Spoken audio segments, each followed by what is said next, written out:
Hello everyone, it's Simon here with a review of Tetsumo Party. Tetsumo Party is a 1 to 4 player local multiplayer game that's available for PlayStation 4, Nintendo Switch, Xbox One and PC, and it's a PC one that you see on your screens. The developer was really kind to give me a copy enough before release so that I could take it for a review. I really appreciate that. It doesn't change how I feel about the game, but I always appreciate when a developer comes to me with something, especially when it's something I already had my eye on. I spotted this on the announced trailer and I thought, oh, I'll have me a bit of Tetsumo Party, thank you very much.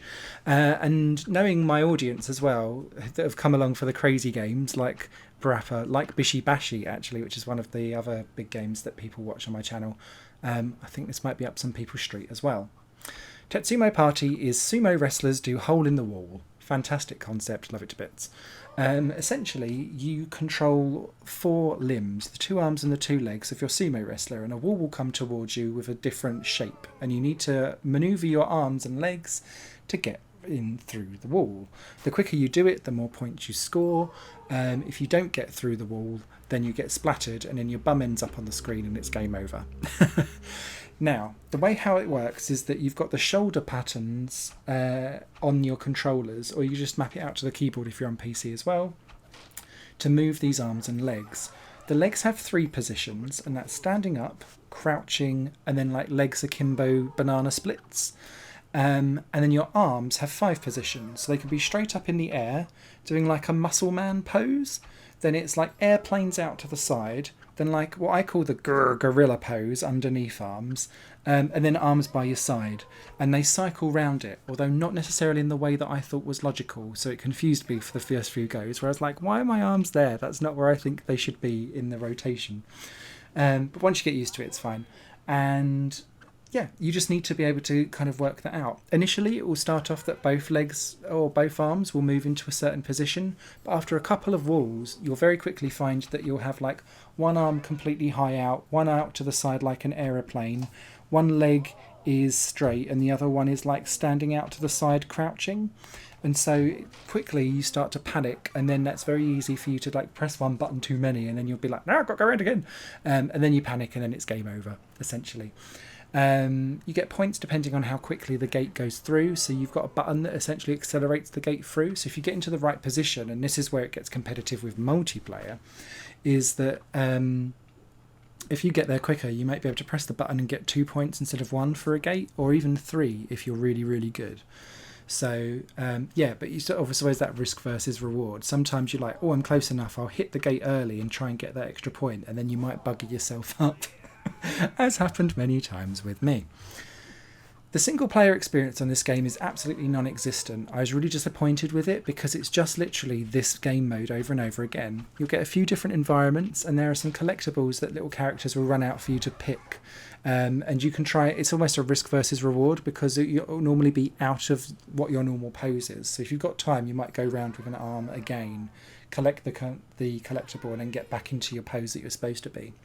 And what they do is unlock different sumo skins. It's nice to have different character skins. They add absolutely nothing to the gameplay though, so it's just cosmetic change. How this game does shine though, thankfully, is in the multiplayer. Although there's some interesting and weird decisions around the multiplayer, which are sometimes good, but also a little bit lacking as well. So you can only ever have 2 sumo wrestlers going side by side in Tetsumo Party. There is no 3 or 4 player split screen mode, which I found a really odd decision. It's not a labour intensive like technical game by the looks of it, so I don't really understand why that's a problem. I can understand though that visually it might be quite tricky to have 4 gates coming towards you where everyone can see everything, if that makes sense.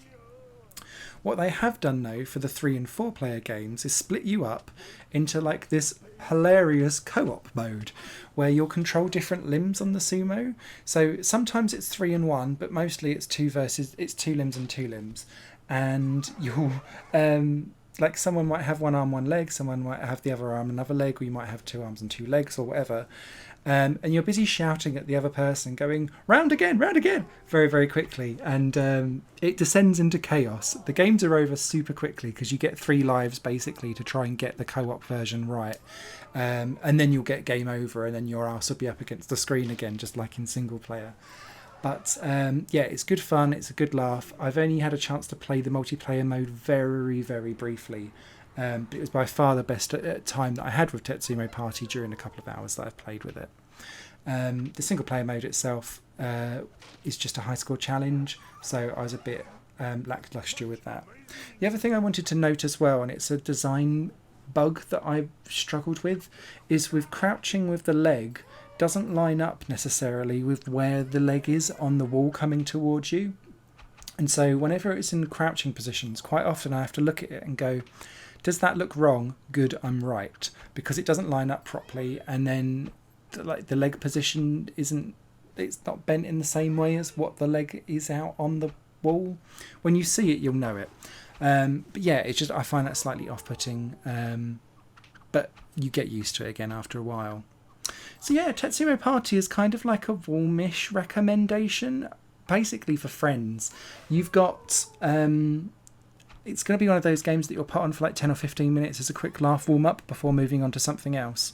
It'll be something that I think I will put into my multiplayer party night rotation mode, because it's a good giggle for like 10-15 minutes. But the novelty does wear thin quite quickly, and then you'll want to move on to something else. However, what I will say is that the novelty wears thin for that gameplay view, but I've already had people go, assuming we're sumoing it next time, so everyone enjoyed the game but had their fill really quickly, but want to have that fill again later on. So a weird recommendation, but I hope that makes sense. And yeah, we all know that I'm working on getting some kind of laughing gaming con together, and Tetsumo Party will be part of that. So thank you very much for watching. Hope that was informative. Any questions, ask them in the comments below and I'll do my best to respond. But that's Tetsumo Party out today, actually. Thanks for watching. Bye for now. This channel is just one of my many projects that cover games, music and film. If you enjoy any of these and would consider supporting me to develop further in the future, you can do so by visiting patreon.com/Satorimon. Thank you for your time and for watching the video.